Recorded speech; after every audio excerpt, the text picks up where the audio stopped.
Warning, the following content may contain elements that are not suitable for some audiences. Viewer discretion is advised. Hello, kiddies. This is yours duly, John Kassir, the voice of the Crypt Keeper. And you're listening to Slasher Radio.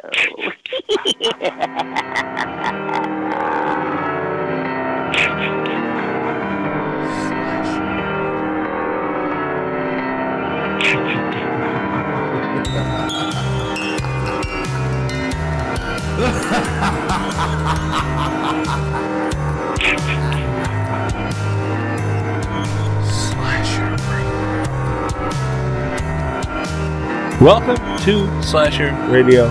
We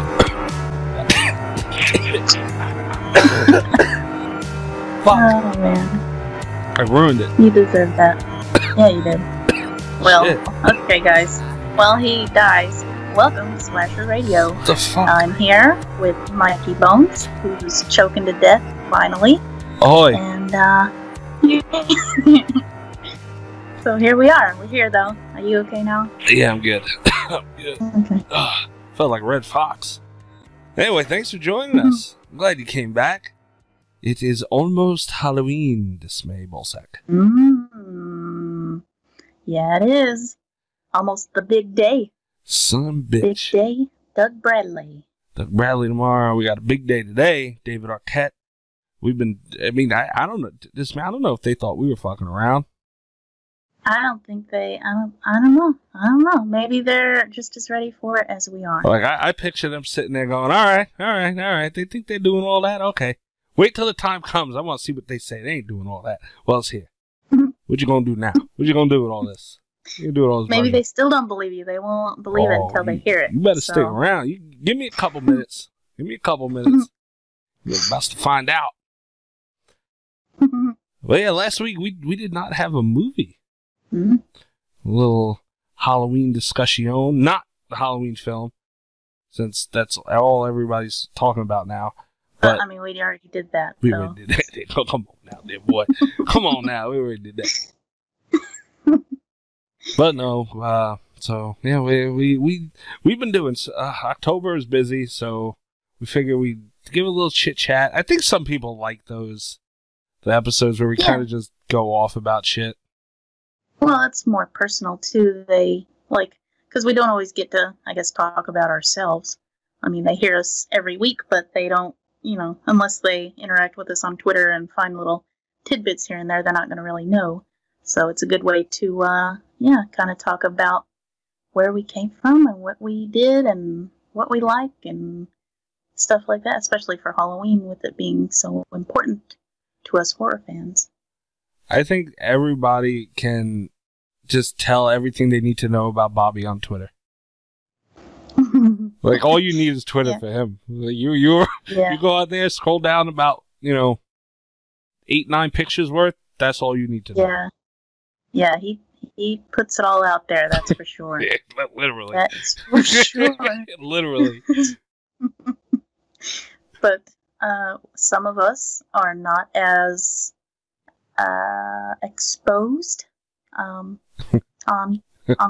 Expressive. I guess I don't know what you call that. Bobby is like a therapist's nightmare because there's just he's just the happiest motherfucker on earth. Okay, but he said before that he was bashful. And I was talking about. Yeah, okay, he's not bashful. Exactly. Yeah, no, you fell for that. I don't know what to tell you. No, I didn't. No, I didn't. I'm just saying he tried to say he was. Definitely not. That boy ain't bashful. So yeah. He'll show it to you as soon as look at you. So yeah, it's good just to sit and talk and let it all out. Let it all out. Not like him, but not like him. No. Mm-mm. Oh, we also have something out dismay. We gotta get to the shout outs because we were talking about what the hell we had to say and cover for our little intro. Before we get to Mr. Arquette, I forgot about something and I can't wait to announce it. You forgot about it too. You're supposed to be the memory and you fucking didn't tell me. Oh. I do everything around here. God damn it. Mm-hmm. You're getting old. That was remember yourself, then you won't have to rely on me. Who turns 30 first? Anyway, you can go to 12nightsofhorror.com, horrormoviesandstuff.com, and promotehorror.com, and you can check out all them things. So them's the shout-outs real quick. We also have to mention, we never came up with a name for it. We said we had to come up with a name for it. We didn't come up with a name for it. Hold on, you went right into the shout-outs right after you talked bad about me. So, yeah, I turned 30 first, but who has gray hair? Ah. Mm-hmm. Okay. There it is. All right, motherfucker. Okay. There you go. We're going to do that? You're welcome. Okay. He has gray hair. Okay. Everybody. Lots of gray hair. Okay. Well, easy. Does the carpet match the drapes? You can go to 12nightsofhorror.com, horrormoviesandstuff.com, promotehorror.com. I know I did, but I'm just trying to change the damn subject. Fucking prick. I can't even fucking... I wish I could mute you. As if we don't have enough going on. And I know this is happening fast. If you kept up why can't I say this? If you kept up with us on Twitter. There we go. If you kept us... damn it. If you kept up with us on Twitter. Jesus Christ. You would have seen that we are hosting a giveaway. Yeah. Yeah, this May. Yeah. What is it? Yeah. What is We're it? giving away... We have 4 Scream posters. 3 of them are going to be given away separately. So there's going to be 3 winners, but there's going to be a 4th winner who is not only going to win that Scream poster, which is fucking sweet. I want it so bad. It's got Drew Barrymore on it. It's an OG poster. Badass poster. You win that, and you also win a ghost face t-shirt. Yes. Free of charge. Free to enter. Free to win. You don't even got to tell your mama. All right? It's just come to the door. You don't got to do nothing. You don't got to do nothing. All you got to do is, to enter, just may tell them what they got. You go to slasherradio.com/giveaways, or you can go to the homepage, and there's a box on the right side that says rewards, and you can click on that, and it'll pop up with a form that you can fill out. And we have an advertisement for houseofmysteriousecrets.com, which is where we've got the Scream merchandise from, so big thank you to them for that. And we have a promo code that gives you 10% off.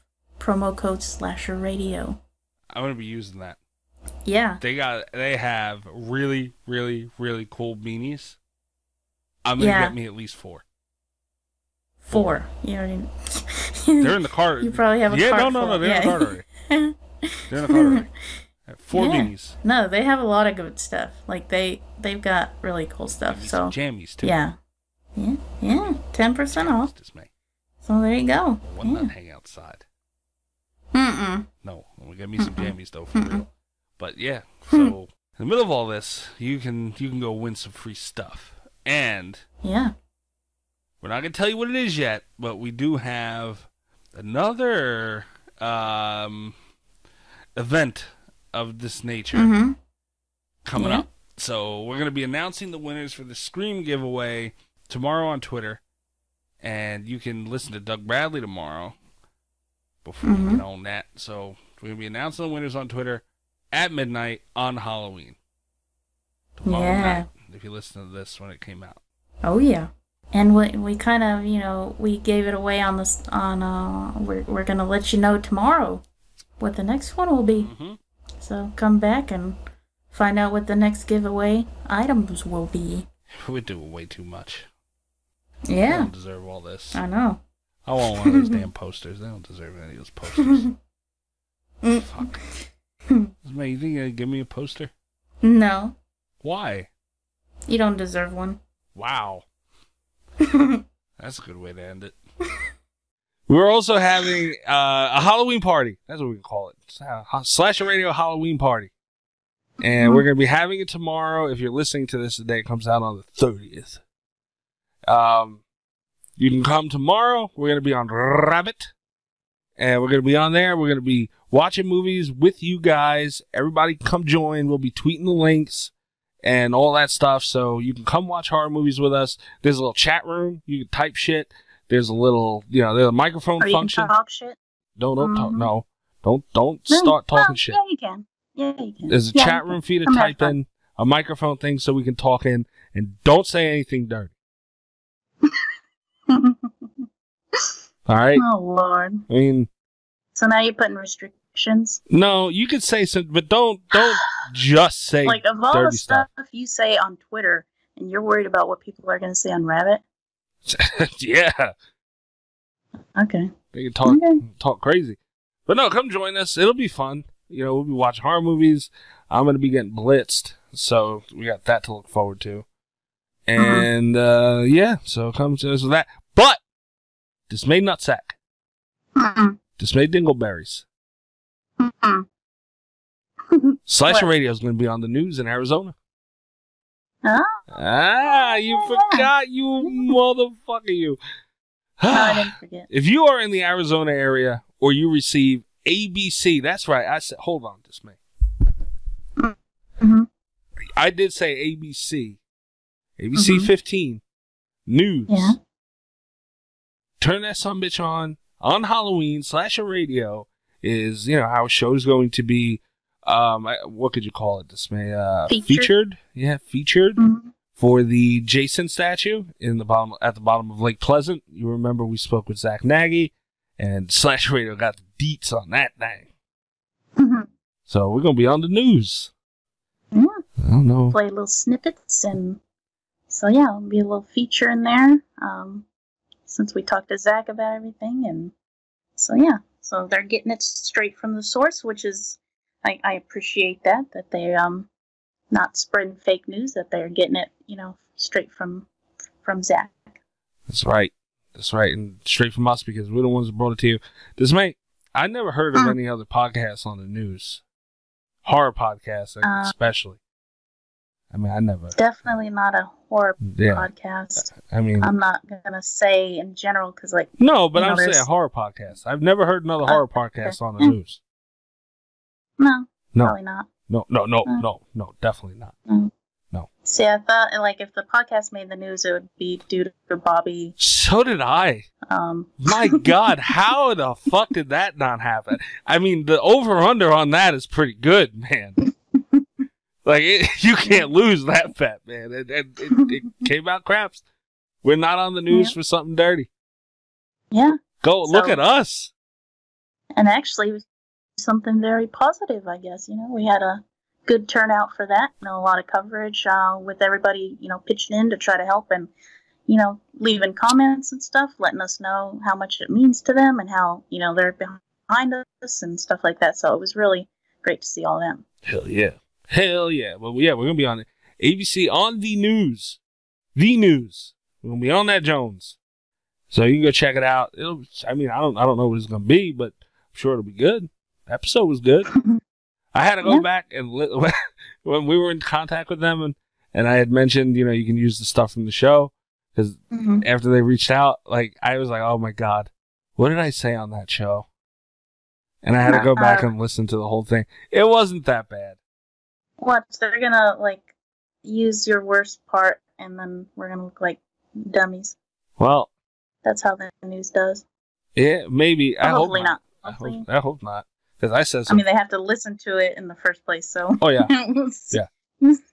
And see how that goes. I said some fucked up things about you on that episode. Oh. So. Oh great. I don't know. There you go. Now you're gonna be all over the news about it. So. I'm going to be slandering you on the news. I had a dream come true. We may end up on the news again for it. Yeah, me killing you. Yeah, okay. But yeah, okay. All that shit, we got the Halloween, the Slasher Radio Halloween, the Slasher Radio Halloween. I'm tired of saying Halloween this month. It's fuck. Between the movie and the holiday, it's oh my God. You can catch the Slasher Radio Halloween party tomorrow on Rabbit. Be sure to follow us on Twitter so you can get all the links and all the things. We're going to be partying all night long. All right? I'm not getting up till at least 4 o'clock tomorrow, the next day, afternoon. That's PM. Every weekend for you. No, it was today. But, no. So, yeah, come party with us. Check out the news if you receive the ABC 15 news, you can check us out Halloween night. And Doug Bradley tomorrow. This May. I had so many people since we announced it, which you finally let me do. So many people said, "Can you have Doug Bradley shout me out?" Because I just want to hear his voice. And I had we already recorded it due to scheduling and whatnot. That makes me even feel even better because he. So why would you give it away? I don't, because I'm excited. You know, you aired him out before. Whoa. It's fair. You have nerve. You won't let me announce stuff. You just went and announced that. Well, you did though twice. I retracted. But still happened. Still no need. No. Well, okay. I'm gonna take that out. Okay, well, he said something that made me excited. How about that? Can I say that much? If you want to. Can I say that much? That's on you. Okay, if you want to say that. No, they'll understand when they get to the end of the episode tomorrow. So they'll understand. So yeah. That was awesome. I mean, Doug Bradley, shit. Pinhead. Yeah. Manana. Yeah. Everybody loves some Pinhead. Yeah. But tonight, this May, All Hallows Eve, as some like to call it. The night before Halloween, we got David Arquette. And goddamn. Yeah, he's sweet. I love him. And I'm excited to have him on here.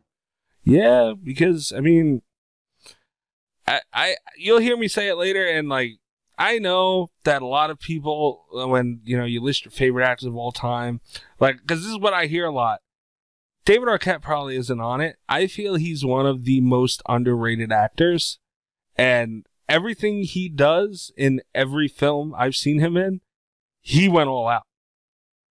Yeah. Like, he was that character. Not only that, like, he's just a nice guy in general, too, so it's hard to get that, and, enthusiastic person who loves the genre, too, and so, yeah, he's just all around just a nice guy and a great actor. Yeah, he is. David Arquette is one of my favorites. Obviously, he's in a lot of horror movies, so that might kind of help why I feel about that, but, I mean, like I said, every role he's owned. It wasn't like half-assed. I've never seen him play a half-assed part. His character is always strong and just it's solid every time. Yeah. So how could you hate on that? We get into all of those different roles and stuff. So can't wait for everybody to hear his thoughts on all of these different types of films and stuff like that. And go watch High Voltage. If you haven't, that movie was a pretty good movie. There's no titties in it, but it was a pretty good movie. And we have information on a new film, which there's not too much out about it, when I was researching it. So, yeah, we got the inside info on that new film. So be sure to stick around for that because he gives a lot of details on the movie. Yep. And as he was going on about it, I heard about the movie and, I was like, wait a minute.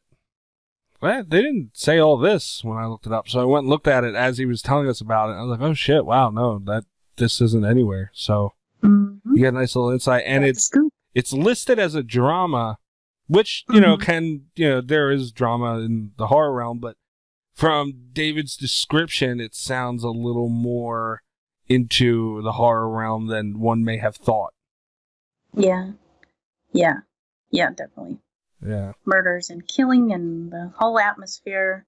Yeah, so I think it's going to be a good movie from what he gave us. So we'll see. I wonder if there'll be any titties in it. I should have asked him. Well, damn. Yeah, you could have asked him. He probably would have told you. Yeah. Fuck. This man, you're supposed to remind me of these things. Well. Fuck. I'm older. Yeah. So you're supposed to remember. Old bitch. Mr. Gray Hair.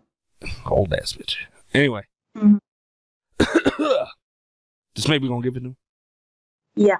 Sure we gonna give it to him? Yeah. We're gonna give it to him? Yeah. How we gonna give it to him? Go. Lay him sideways. Give it to him. No. Straightforward. Go ahead. What? Fucking steam. Sail ahoy. Just fucking. Give it the old heave ho. Just do it. Just go. All right, guys, enjoy.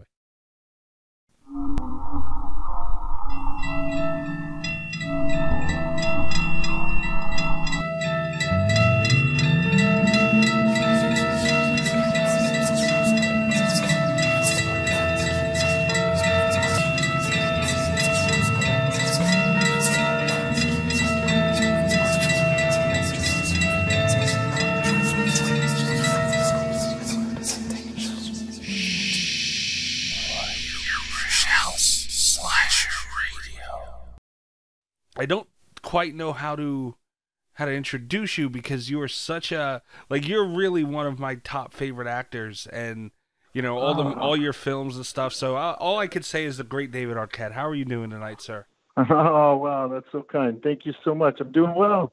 Good. How are you guys? Good. Better now. Yeah. I just got done. Obviously, we knew we were having you on. I just got done watching one of your newest projects, which I was really looking forward to talking to you about, and that's High Voltage. Okay. I enjoyed that movie so much, and thank you. You played such a different role in that movie, and it's almost like a lot of movies we see you in. It's a different role. Do you purposely pursue projects that allow you to play different things? Yeah, I try to find stuff that's interesting and I haven't done before, and this one was great because, it's always a sort of a dream to be a rock and roller, involved in that. So there was some great music attached to it, and a wonderful director, and Alec, and wonderful actors I worked with.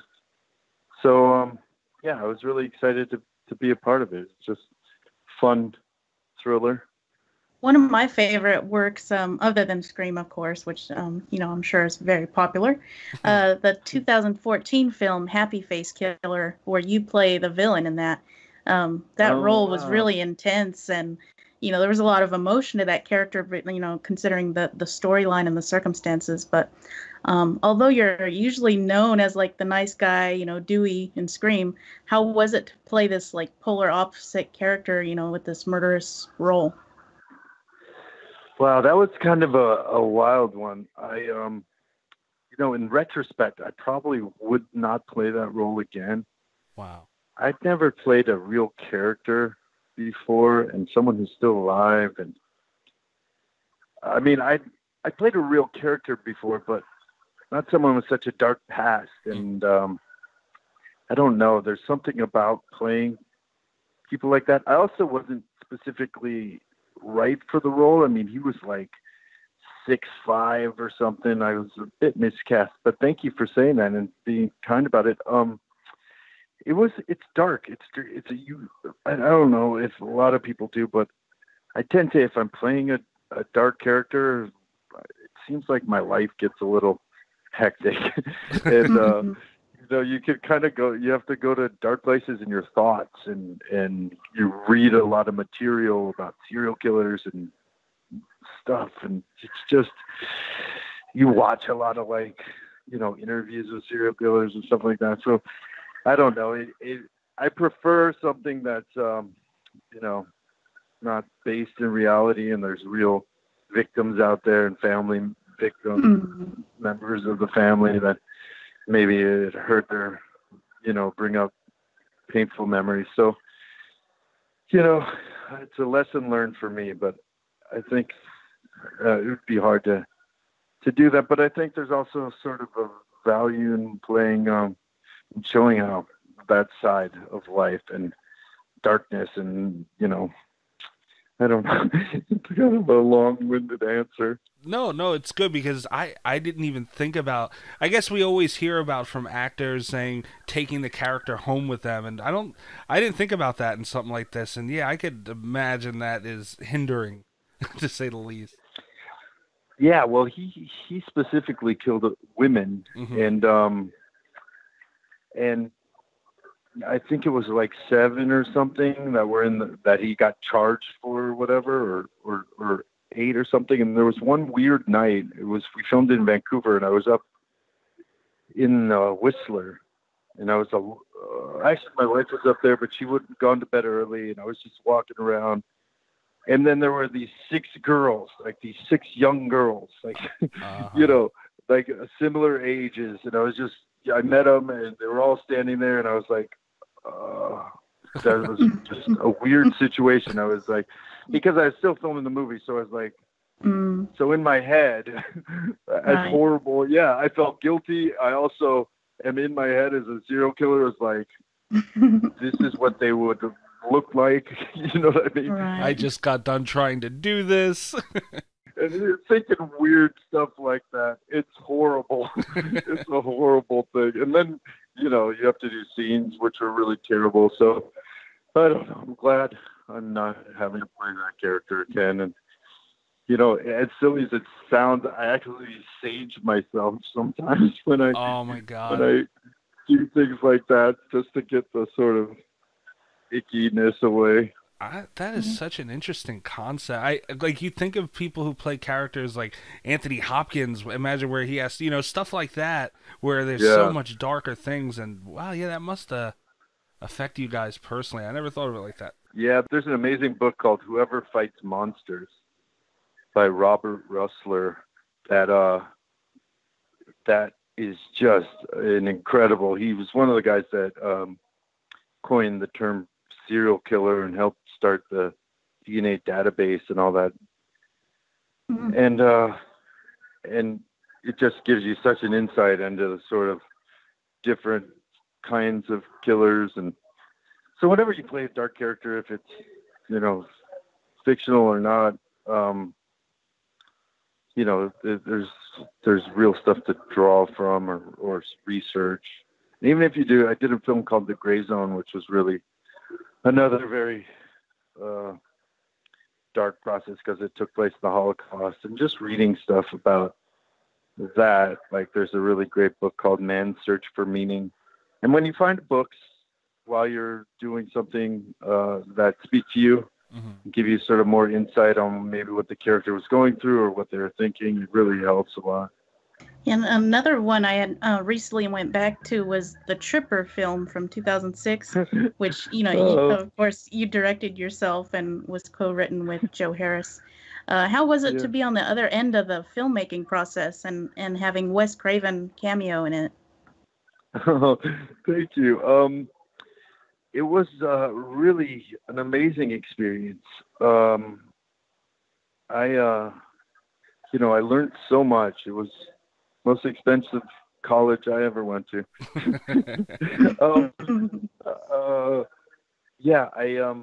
I never knew to the extent what each sort of crew member's role was, and I didn't know the importance of certain meetings. I learned just a ton in that. Like a production designer, their role in a film is so incredible and so difficult. And the first AD, I always thought the first AD was just the guy on the set that's calling, doing different things. I didn't know how intricate their role was to making sure, everything's on set when you need it, and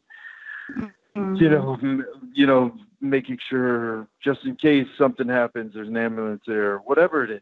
It's just such a necessary, incredible group of people that come together. I mean, everyone's role is important. Every person plays a pivotal role, and you learn different stuff like about if there's a background actor that's maybe showing up too much in front of the background, or it's going to draw attention away from the main characters or something. You have to keep your eye out for a lot of different things.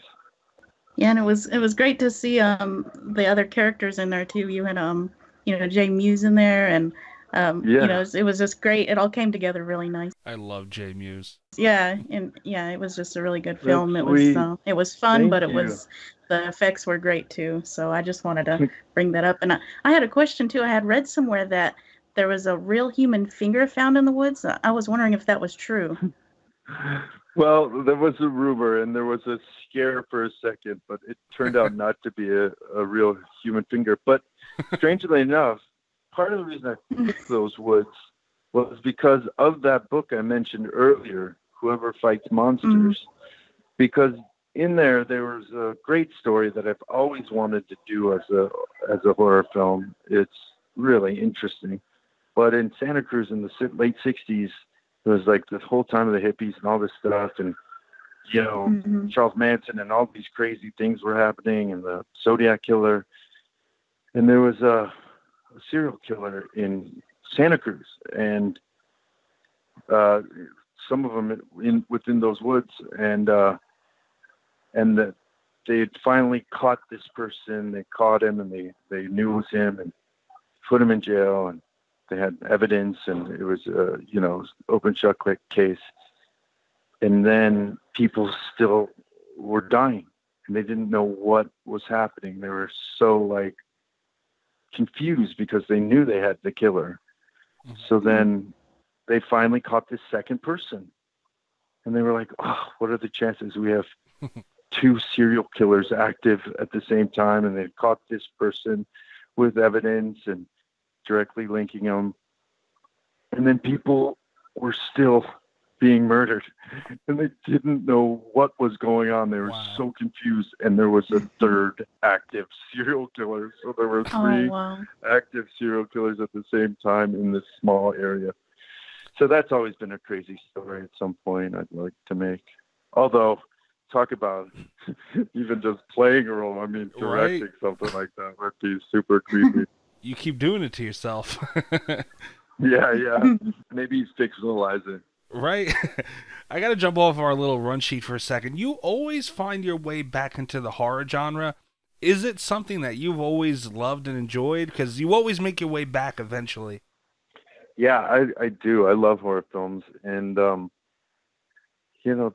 I love horror fans. When you meet them in horror conventions and all that stuff, I still remember some of, my favorite cinematic moments are me as a kid with my friends watching horror movies. So that kind of lives with you forever, I think. And, I just want to, when I do them again, I just want to do good ones because, you never know how anything's going to turn out. But I was really happy with one of the last ones I did, which was Bone Tomahawk. That had a really interesting, unique take on it. And I love Westerns and horror, so the combination was really fun. So yeah, I'd love to do another horror film. I really enjoy the genre. Yeah, and that's something I've always said. It's just horror, the community itself, it's just such a passionate group, more so than I think any other, fanhood. I don't know what to call it, but yeah, I've always said that. It for sure is just something, it's like taboo almost, and it just sticks with you, every experience. That and professional wrestling. We are going to get to that. We are going to get to that. But the two fan bases. But the interesting thing is they cross over heavily. Yeah, and I'm a big fan of both. So yeah, we're definitely going to be getting to that. I can't wait. Oh, cool. But April had mentioned, Wes Craven doing a cameo for you on one of your projects. What was it like when you first started working with him? Like, how did that relationship come about? And because, him being one of the greatest of all time. Yeah, Wes, he was a huge mentor for me in my personal life and in my film career. He gave me the biggest break of my life. He kept me alive, and I was supposed to die in Scream 1, and he was like, let's just throw him in a gurney. And that led to, 3 more movies and a baby and a marriage. So that was a pretty amazing thing. He really sort of, I'd lost my mom, and he was really supportive during Scream. My mom was very sick during Scream 2, and he was really supportive and helpful and helped me through a hard time and gave me some great advice, fatherly advice, and put my father in Scream 2, my brother, and was just a really stand-up guy. Just such a, there's few people in your life that make like hugely significant marks on your life, and he was one of them. Just a brilliant guy, I miss tremendously. But yeah, when I was leading up to directing my first film, he was really helpful in that department too. He told me a bunch of movies to watch. I watched a ton of like really classic old movies like The Haunting and Last House on the Left. I had never seen before, so I saw his first film, and just you know, Suspirio, and just all these interesting different things to give me a sort of another sort of take on it. And it was really, really helpful. Like it was like going to, you know, film school for horror. Right. Wow. And, you know, obviously the more personal things you share about him, we, just as fans watching his movies, no connection, we feel like, you know, you kind of have a connection with somebody like that. And to know him so closely, that had to have been, I couldn't imagine. Yeah, it was great. I mean, you'd never in a million years, if you met him, think like, this is Wes Craven. Like, he's so sweet. He was a bird watcher, for God's sake. He was a professor. You know what I mean? He was the most like, he had a very like funny sense of humor. Really, like I saw him watching. Oh my God, there was a early screening for Scream 1, and I was on Melrose one time. They were passing out free movie. Like in LA, you get a lot of, do you want to see a movie? You know, and then you go to it, and then you have to fill out a card, and it's pretty much like the movie like system, how they kind of take notes and see what's working, what doesn't, and they go back in and either shoot a scene or cut something out or enhance a character or make it all work. So I had, you know, seen Planes, Trains, and Automobiles and done that, and a bunch of different ones. But then this one came up, and it was Scream, and I was like, "Oh, I was in this one." So I was like, "Oh, I'm gonna go because I haven't seen it yet." So I showed up, and they're like, "David, you can't be here." So I was like, "Well, I'm here." So they're like, "Okay, you have to be in the back, or you can't let anyone see you." Wow. So I went in the back, and I was able to watch a movie with Wes, watching the audience, and he was just like. He'd do this like funny thing where he'd like get such a kick out of scaring the audience. He'd just have the best time, and that was gold to me. And he just had a really funny personality and sense of humor. Like he'd come up and say, "Well, David, that was horrible. Do you want to think you can try it again? But it's good this time." Damn. Like stuff like that. Really, just amazing person. But that way, like the way he said that, because I knew that take specifically was just trash. But the way he said it would then, you know, ignite like the thing I needed to then make it either more funny or more realistic, or, you know, what I had to do. And he taught me a lot. I mean, I had that experience working with Paul Rubens on my film. Paul's an amazing actor and one of the greatest comedic minds ever. And on the first day of shooting, he was a dear friend of mine. I met him on Buffy the Vampire Slayer, and we've been friends ever since. And the first day of shooting, he did something. He did the first take, and I was like, "All right, why don't we go this way?" Like I was trying to tone him down. But the next take was horrible. And I mean, no offense to Paul, it was my fault. I took all the fun out of his character. And I saw it, luckily, immediately, and was like, "You know what, Paul? It was completely wrong. Go where you were going before, but go further." And that's the character that we found out of it. And from it came all this fun improvisation and, you know, a whole cursing phone call scene, which turned out to be one of my favorite parts of the movie. And, you know, I got a really dirty mouth, but it was, all that happened from sort of figuring out, and all actors are different. Some actors like to be left alone. Some actors, you encourage them. It's like raising a kid almost. Some actors you want to say, "That was really great." Some actors you have to say, like, "You know what do you feel?" You know, or you just have to figure out how they are. I mean, I worked with David Caruso once on not Miami Vice, NCIS Miami, and that was really interesting. He was a great actor and really, really specific, and he's the same kind. He's like to be encouraged, and just that was a really fun experience working with him. Yeah, that I'm finding so many gems from what you're telling me, like just picturing two minds trying to come together with a common, like, I don't know how to explain it, but I definitely feel what you're getting at with that, like just kind of trying to find the treasure chest, I guess. Yeah, totally. And it happens as an actor too. Like early on in my career, I used to like battle with directors sometimes if I felt really passionate about direction of the character.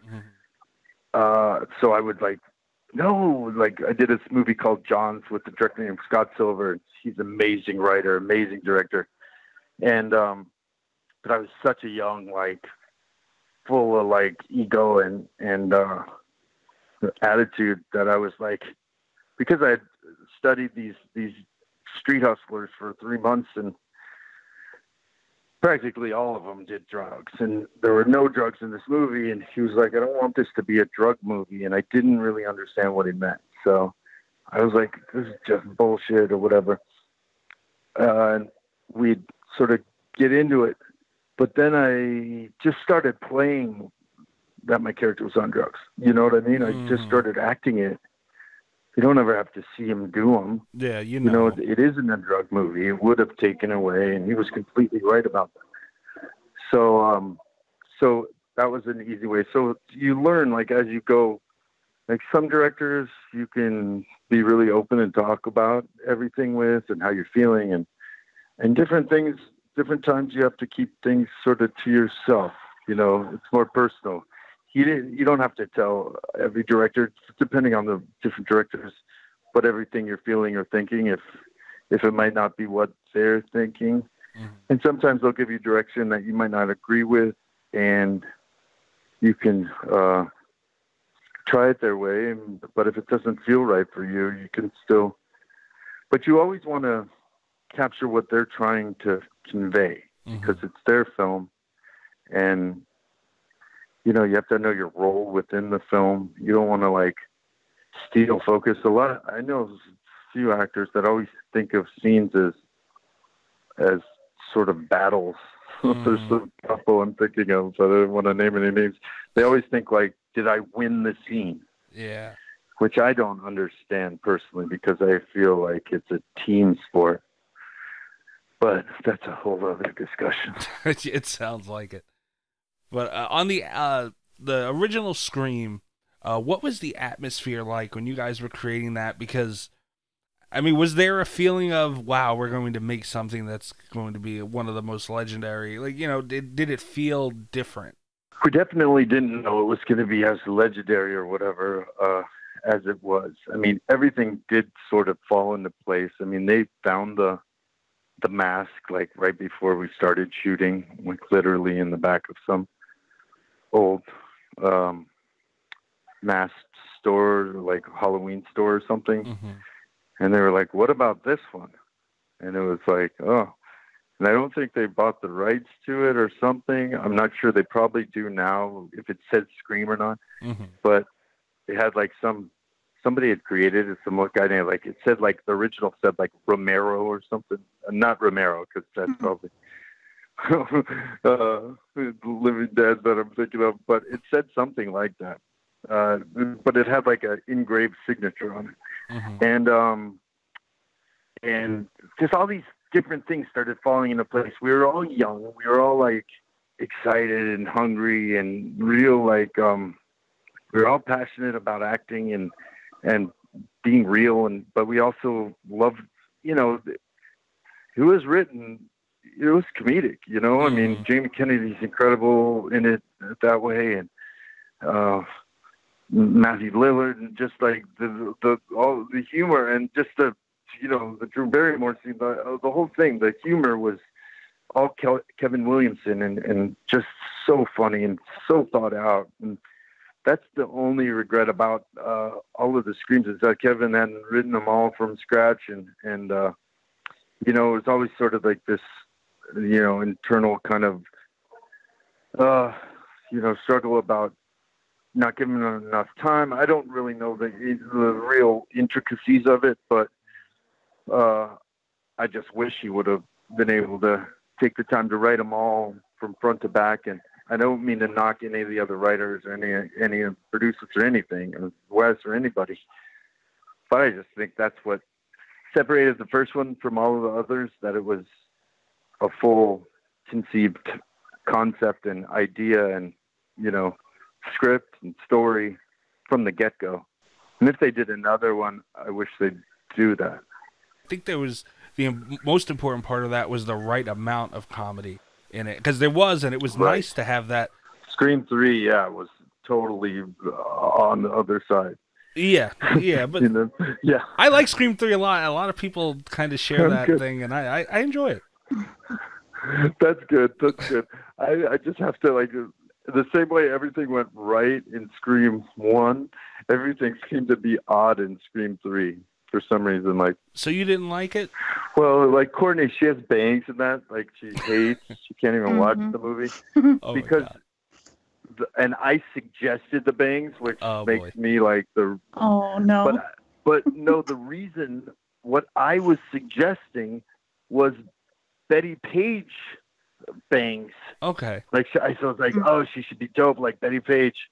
But then they started like parting them or something, and like they weren't her real bangs. They were like added on, and it was just a terrible call on my part. I take all responsibility. So there was that.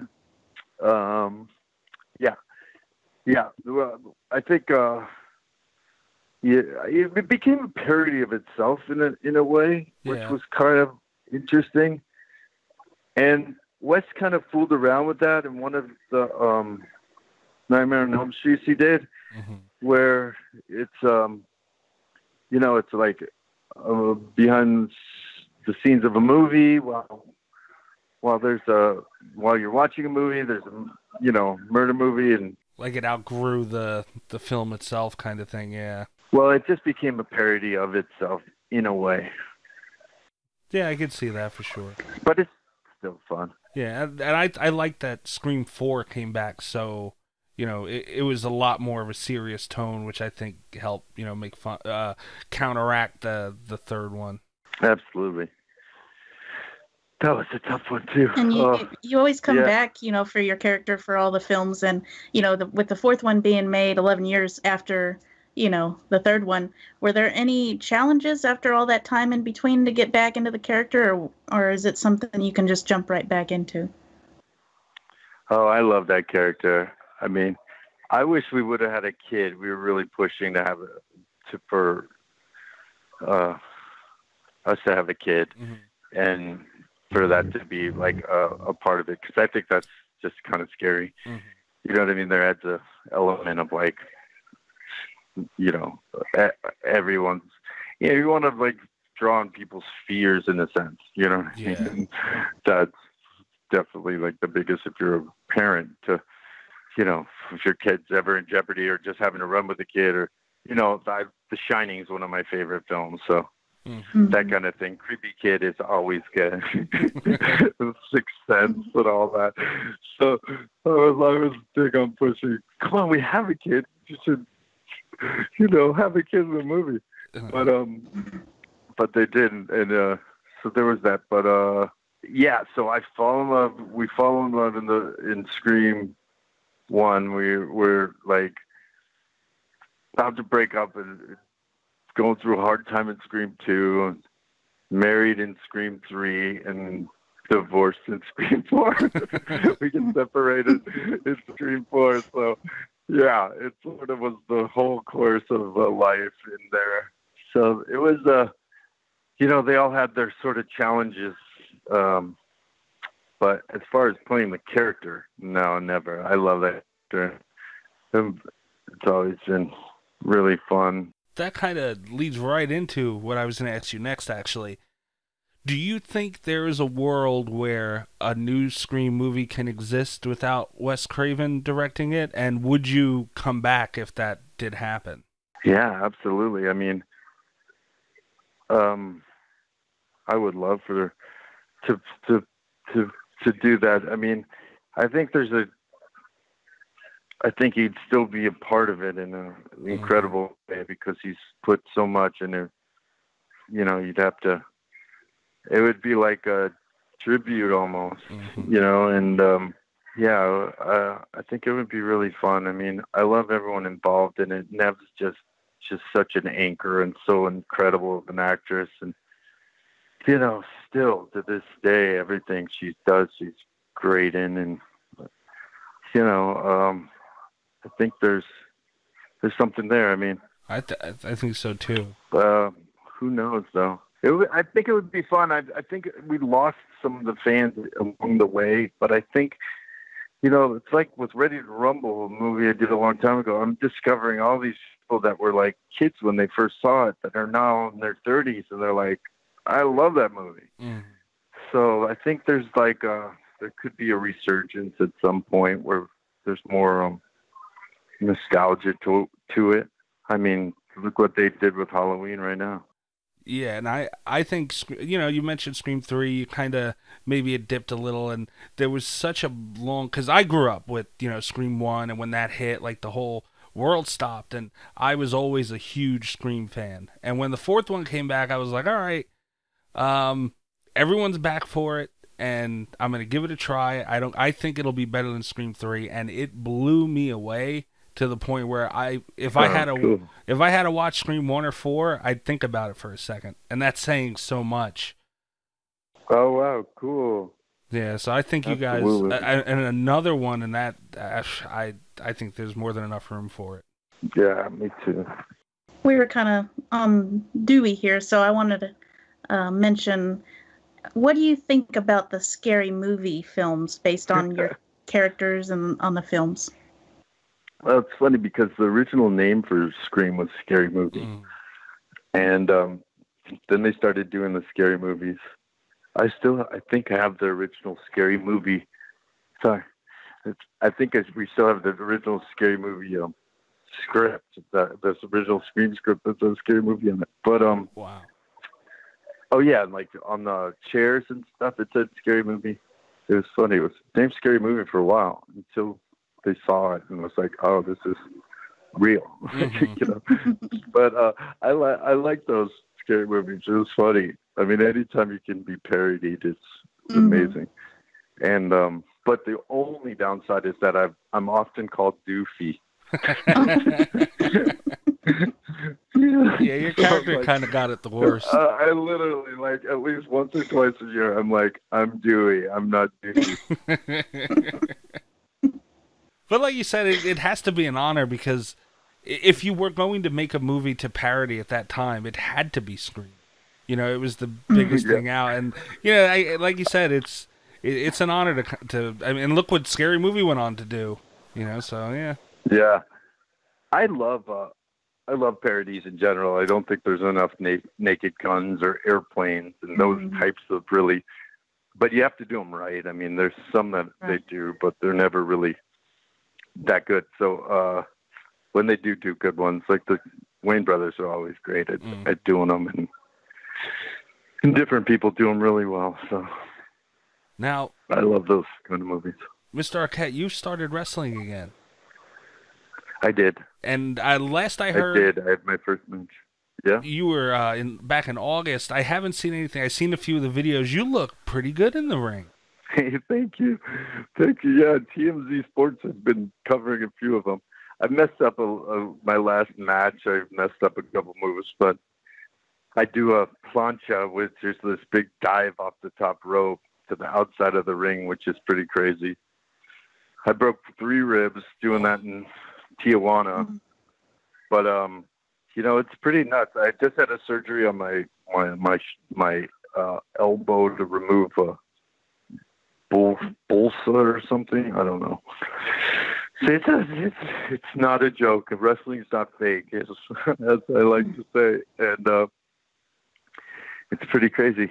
I've enjoyed it a lot. I've learned so much. I've sort of had a wonderful experience getting to know the insides and outsides of the business. Just the tip. I've just learned it a little, and but it's been a lot of fun. I mean, I don't know. It's such a. I just don't know how these guys do it to their bodies and how they. I don't either. I think they get so conditioned with it that I'm still like.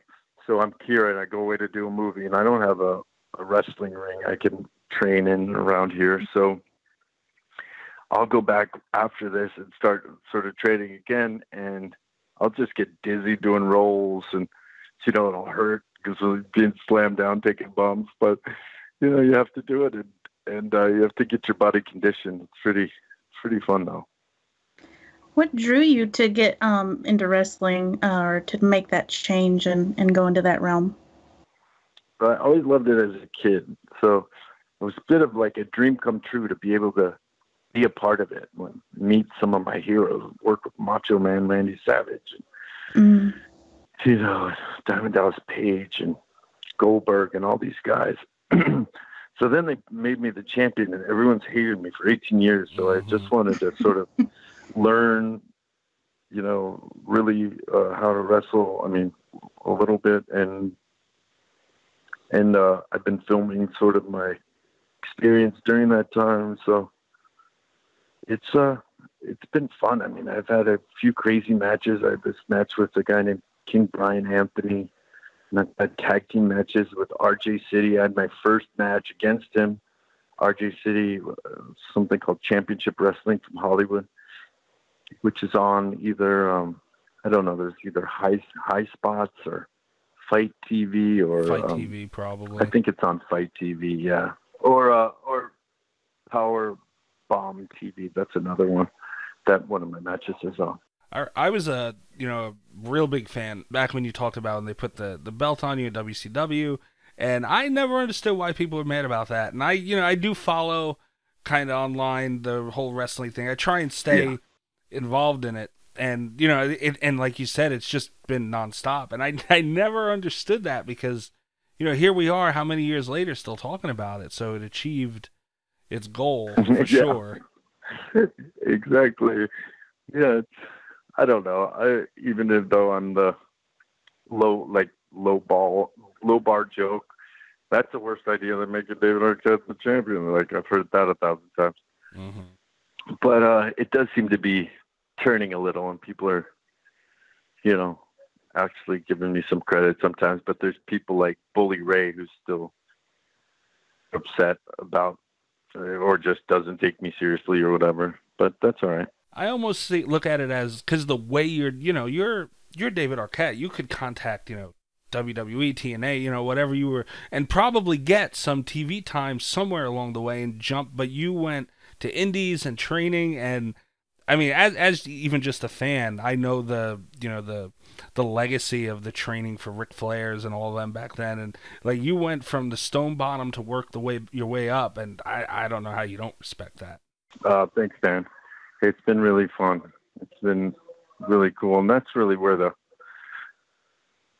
there's just a great scene going on right now in independent wrestling. Mm-hmm. Wherever you go, I mean, wherever you live, you could check out a local thing. And there's a lot of stuff that's new about it. Some younger high flyers and not as big, but there's still a lot of stuff that's great that was old about it. Mm-hmm. Some really great character stuff. Like I just did an event last night in Chicago for Rise, where RJ City, I was supposed to team with him until I had my surgery. So they brought Colt Cabana, who's a local Chicago wrestler who's really great. And they wrestled these two girls. I'm spacing right now. I want to say Bone of Contention, but I don't think it's that. They're going to be mad at me. Sorry. No, they should still get. I mean, hopefully people look it up. Mm-hmm. I want to say Bone Thugs and Harmony too, so I don't know. But so they wrestled two girls, and it just was really funny. I was their manager, and I dressed up in a pimp suit like Scott Conn did in Ready to Rumble. So I was Sugar Daddy. And if you were able to, say WWE called you tomorrow, and you were able to pick a program with anybody on their roster, who would you pick? I would wish it would be NXT and okay. Ciampa. Okay. I just think he's got such. I just think I love what he's doing. I think he's a tremendous wrestler, storyteller, and performer. But that being said, I don't want to do anything that I don't deserve. But my main goal is really sort of addressing the belt, and what happened with the belt. So in that department, I would like to wrestle Cody Rhodes, just because his dad wore the same belt that I supposedly disrespected, and put an end to that. Or if I could gain his respect, I could gain anyone's respect. Wow. Man, I know how much this Dusty meant to the business and all that. I can't believe your passion. I mean, I'm a wrestling fan. I can't believe your passion. Oh man, I love it. But my thing is I had gone in and out. Like after the WCW thing, I took a big break from wrestling. Me too. And before that, I had just known, I knew it in the sort of Hulk Hogan, Andre the Giant, or even right after that, Roddy Piper, that sort of time period. And then I'd taken a break, and then I got back into it around this sort of Attitude Era or right before.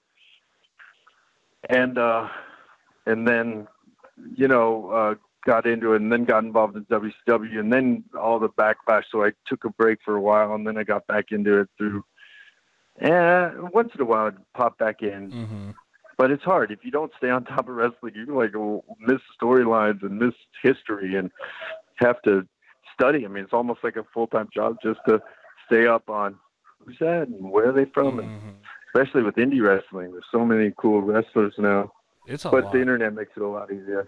Yeah, and that's what usually, if I don't get the chance to watch, because like you said, there's so much out there. I'll at least try and keep up with what's going on, because if you blink, you miss a lot. Yeah, totally. But I love New Japan and Ring of Honor, Impact, and Lucha Underground. It's just so many great lower companies. But WWE's the kingpin, and I love WWE Network and Bruce Pritchard and hearing him tell the stories behind the scenes and Conrad and all those people. It's just a really interesting time for wrestling. Such a great sport. I've loved for it more than ever now. I think it's really impressive that you're, doing wrestling and films at the same time, and especially because you get injured every now and then, and I saw that you were filming.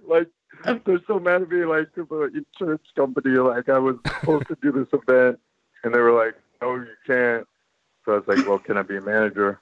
So I went and I was a manager, but I don't know if they know I took a nut shot and got a stink face. So I don't know if they know that yet. But, I make sure it's something I'm not going to get hurt doing. Yeah.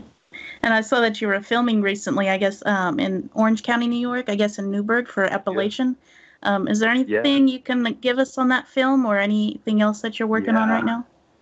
It's an amazing story. It's based on a true story. It took place in 1957, where in the small town of Appalachian, that's how they pronounce it there, and in upstate New York, this state trooper, New York State trooper named Ed Croswell, he sees this really incredible car. So it's like a UFO in the middle of nowhere. This car is like, what's this car doing here? And he's a fan of cars. So he meets the guy and he arrests him because he's got a fake ID. And he discovers it's a mobster and puts the connection that there's a mobster that he was going to meet that lives up there. And it sort of unravels that there's going to be this big mob summit in the middle of upstate New York. And they have all the, you know, Vito Genovese and all these, the Kingpin and all these mobsters. And, you know, they all show up here and they made 63 arrests. Wow. And Robert Davi plays Vito Genovese. And it's just a really fun movie. Great director, Danny A. So it was a really fun movie to be a part of. I love cars and I love the 50s and that whole time period. I did a movie with Robert Rodriguez called Road Racers that was one of my favorite films that I got to do with Salma Hayek. And even before that, I loved old cars, but I just love old cars. Which one's your favorite? My favorite? Well, right now I'm looking at a lot of Chevy trucks. Uh-huh. I love Mopars. I like, Mopars were my favorite. 1968 Charger I had for a while, which was amazing. And then, but right now I'm into been looking at a lot of trucks. So the 58 or 59 Chevy Apache is an amazing one. Yeah, I love old cars too. There is absolutely nothing like them, and there never will be again. I just wish, I know it's probably sacrilege for real car fans, but I don't know why car company like Dodge, and they're kind of doing it with Chargers and Camaros and all this stuff now, but I don't know why they just don't take the engine and everything of a new Charger and then throw a 1968 Charger, with slightly updated, but it's all digital, but it looks just like an old thing. There's nothing wrong with that. People go crazy for that stuff. There's nothing wrong with that. I'm actually looking to maybe get a Dodge myself. The Charger is just they stuck to the original design. I think by far the Mustang Camaro. I mean, it's still a sweet looking car. Oh, it's a sweet looking car. I'm driving the Camaro. I just rented a Camaro here. I drove a Challenger when I was up in New York. They're amazing cars. They're really fun. They're really well made and nothing like American cars. No. And I'm a Ford guy, so I'm a little upset about the Camaro. But, Mr. Arquette, we appreciate so much you coming to talk to us. I was just hoping before we let you go, you could settle a little bet for us. Oh, no. If you could settle a little bet that we had, not a bet, but like a debate we have on the show. And I absolutely, from your taste in movies that you've shared with us, I think I like my odds. Okay. If you had to pick these two characters who got into a fight, Leatherface from the Texas Chainsaw franchise or the Leprechaun, who do you think would win?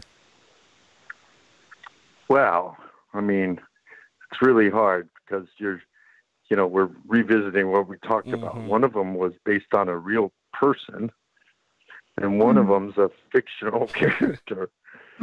So I'm going to have to go with Leatherface. Oh, yes. No. Thank you, David. I mean, Leprechaun, I mean, he's got magical powers and everything, but outside of that, not a chance. Outside of that, and working with Jennifer Aniston in his first film. That's true. I mean, what else does he have? Nothing. A pot of gold, maybe. You're breaking my heart. I mean, listen, the guy, he lives by a rainbow. How scary could he be? I get a lot of crap about Leprechaun on almost a daily basis. I've never heard that one. I've never heard that one. I'm impressed. I mean, if there was a one called the Troll, where it was a real scary troll that lived under a bridge, maybe. Yeah. Because, that could happen. There are a lot of scary people living under bridges. All right, you guys. Thank you for having me. Thank you very much, sir. Have a great night. Thank you so much.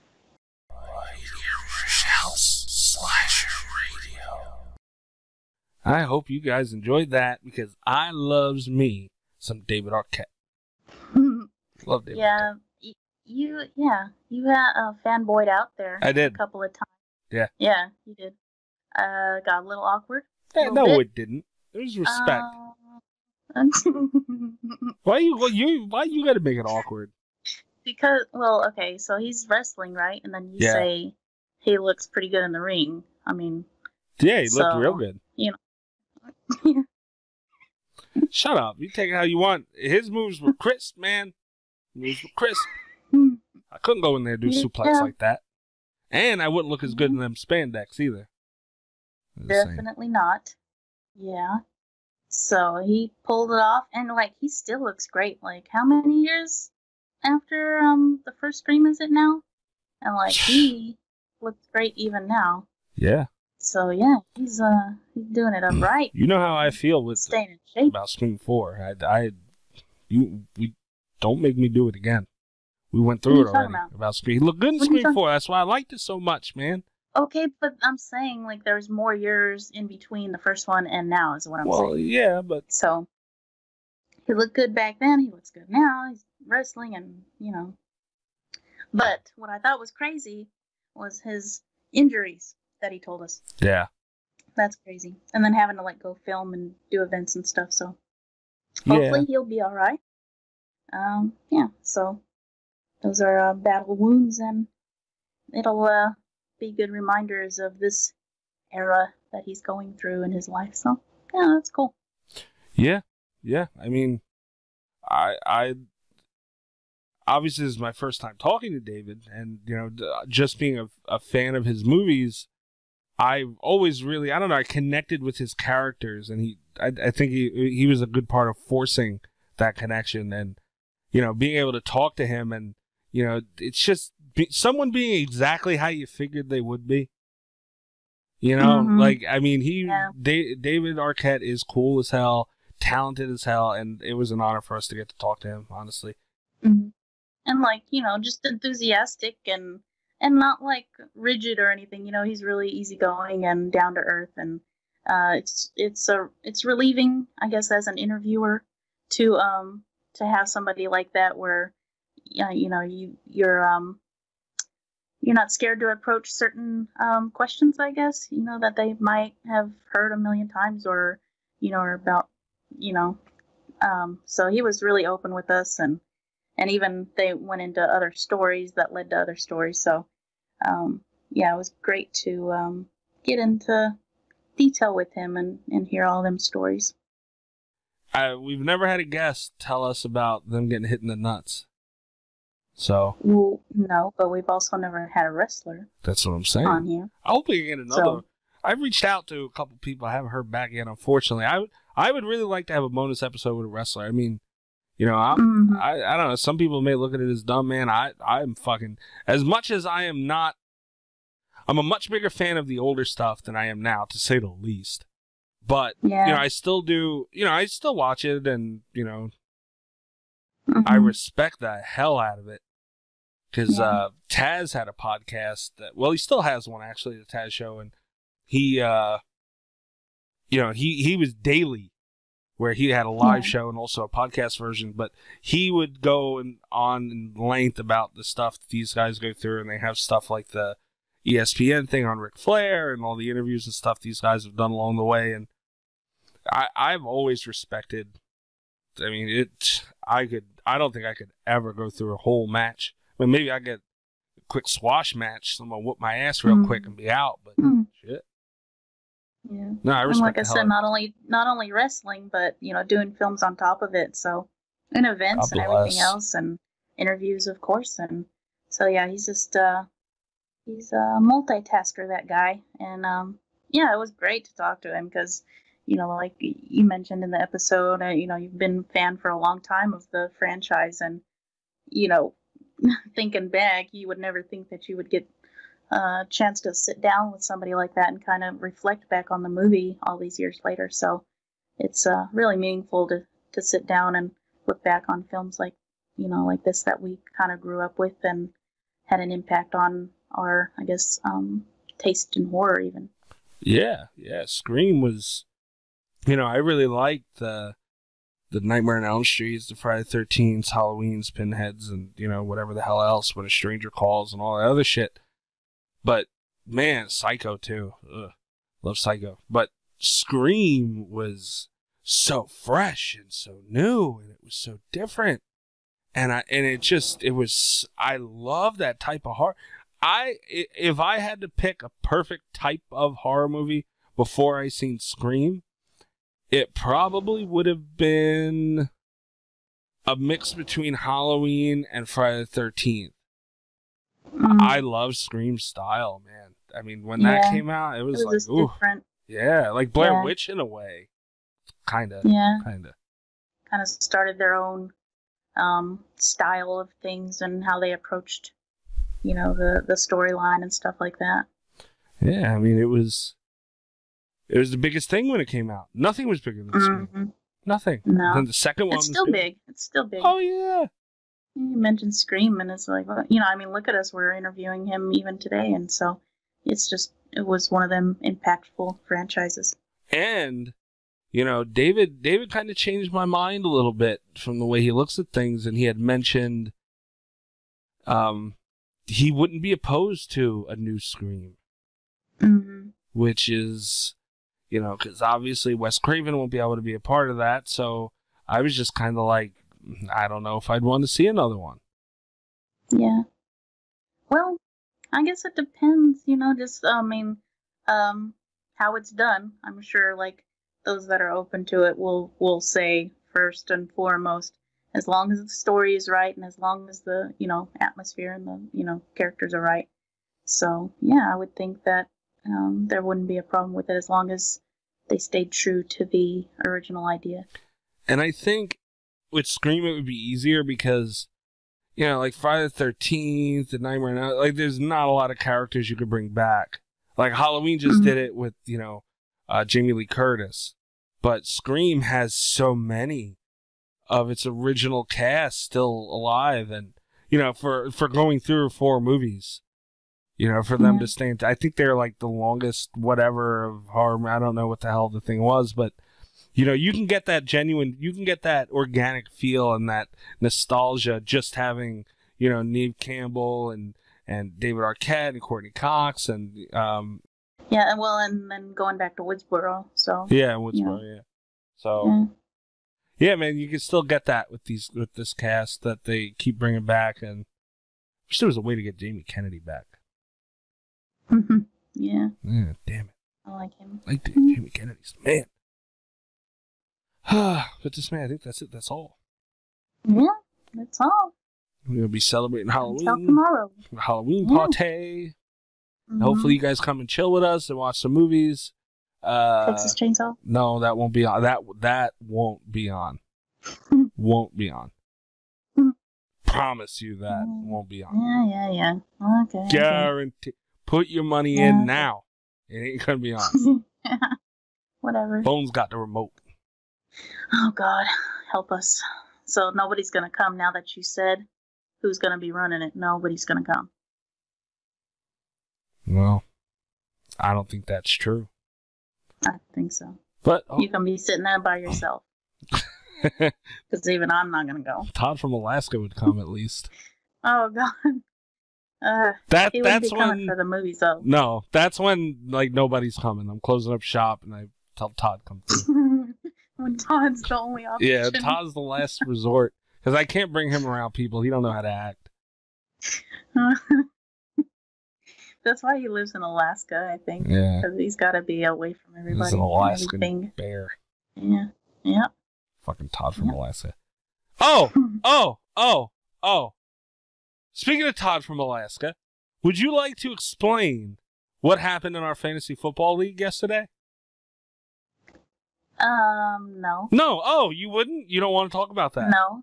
You don't want to talk about the collusion? No. Why not? I don't know. You all seem to upset our fantasy football league. You know what? Hold on. I'll tell you what happened exactly. Hang on. I'll tell you. Here we go. Review trades. Saquon Barkley to Dismay's team, and Devontae Booker to Todd from Alaska's team. And then AJ Green to Dismay's team for Mike Davis from Todd from Alaska's team. Good trade. I squashed those. Yeah, I squashed one them. got through. No, well, one you got want to fucking Michael Crabbe. That's a legitimate trade. I could see that. And then I got 2 more alerts. I was like, oh, God. I didn't even look who AJ Green was being traded for. I declined. I seen AJ Green and hit decline. I seen Saquon Barkley and hit decline. You two, I mean, you both 1 and 5. So, well, by then, by now, whatever. That's why. I mean, Todd gave up after his quarterback, crapped out. So, yeah. I mean, should be ashamed of yourself. No, I'm not. Should be ashamed. Because obviously I have 0 chance of winning. You tried to buck the system, and the system bucked you. What harm could it do? I have 0 chance. Because at least I'm going to use it. His is just going to sit there.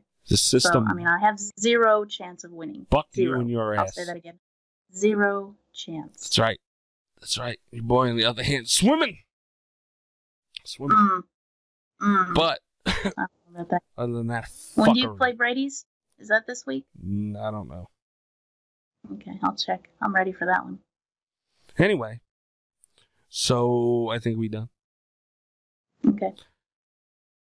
You can check out the show at Slasher Radio on Twitter, slasherradio.com. Be sure to check out our Halloween party tomorrow on Rabbit, and Doug Bradley episode tomorrow on Halloween. Have a happy Halloween, and you can find me at Mikey's Dead on Twitter. Dismay, where can they find you? Oh, you forgot Bobby. Oh, well, Bobby with 2 R's, you can 2 cheeks. Bobby Spitzer at on Twitter at Bobby Spitzer with 2 R's. The boy's got 2 cheeks, and he's in your mom's kitchen making pancake. Apron on with no drawers. Welcome from the fan a couple times. You can find me at Dismay00.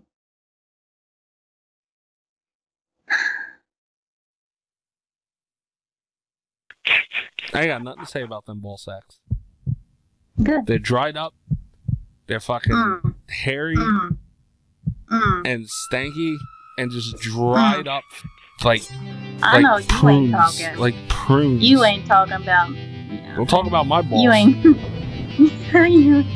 you ain't. There's no wrong with my balls. I know you ain't talking. Don't talk about my balls. Your balls are hairy, stanky, and they're talking. shriveled up like prunes. They look like little raisins. I'm gonna be nice. And if a good gust of wind blows, they're gonna just fucking fall off. No. That's right. So have a happy Halloween and good night from Slasher Radio. All the best of Slasher Radio podcast.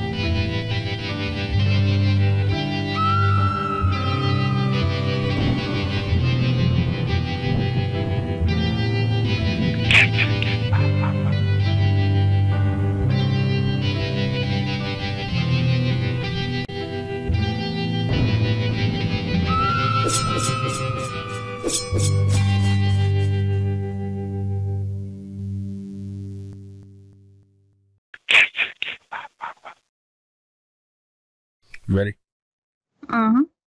Show? Yeah. Positive? You ready? Yeah. Still ready? No. Are you ready? Yeah. Come on. Bring it back. All right. You want me to go now? Bring it back. Do you want me to go now? Bring it back in. But are you ready to go? Yes. Okay. Go. Now? Go. Now? No, Count me now. down. No, Hold no, on, now. wait. Oh, Okay. wait. You're not ready. Okay, hold on. Ready? Countdown? Yeah. Okay, ready? I'm ready. Ready? Yeah. 3, 2, 1. Go. But wait, I didn't. That one. I didn't count somebody in. Like I didn't even know if the one was gonna come. I was trying to throw you out. Yeah, you fucking worked. Yeah. Well, you weren't ready. See. I didn't know when to be like. You ruined It's it. 3, No, 2, you ruined 1, it. go. No. Yours You ruined like it. there No. was. a good 4 seconds between the 2 and the 1. I did that to see if you were paying attention. But I didn't know if the 1 was even going to come. I was like, nope. do I just go? No, Is the 1 assumed? You ruined it. No, when you hear go, you go. But I was already thrown off by go.